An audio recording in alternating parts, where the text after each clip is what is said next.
Hello guys, నేను మీ Anusha.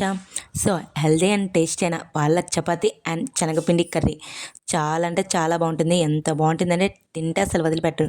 Welcome to Anu foods. నేను మీ అనుష. నా ఛానల్ ఫస్ట్ టైం చూసినట్టయితే ప్లీజ్ సబ్స్క్రైబ్ గైస్.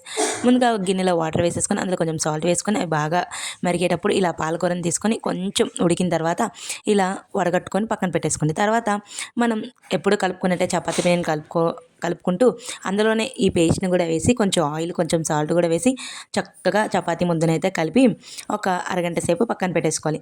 లాస్ట్లో కొంచెం ఆయిల్ వేసి కలపడం వల్ల చాలా ముద్ద అయితే చాలా స్మూత్గా ఉంటుందన్నమాట. ఇలా ఒక అరగంట సేపు పక్కన పెట్టేసుకోండి. అప్పట్లో మనం కర్రీ అయితే రెడీ చేసుకుందాం. ముందుగా ఒక కడాయి పెట్టేసుకుని అందులో కొంచెం ఆయిల్, కొంచెం జీలకర్ర, కొంచెం కరివేపాకు, కొంచెం పచ్చిమిరపకాయలు, అల్లం వెల్లుల్లి కూడా వేసి దోరగా వేయించేసుకొని తర్వాత ఒక చిన్నపాటి టమోటా, బంగాళదుంపను కూడా వేసుకొని అందులో కొంచెం పసుపు, ఉప్పు వేసి బాగా దగ్గరగా మగ్గించుకోండి. ఇలా బాగా మగ్గుతున్నాక ఇది బాగా వేగిన తర్వాత అందులో ఒక స్పూన్ కారం, తర్వాత కొంచెం కొత్తిమీర వేసుకోండి. చాలా బాగుంటుంది.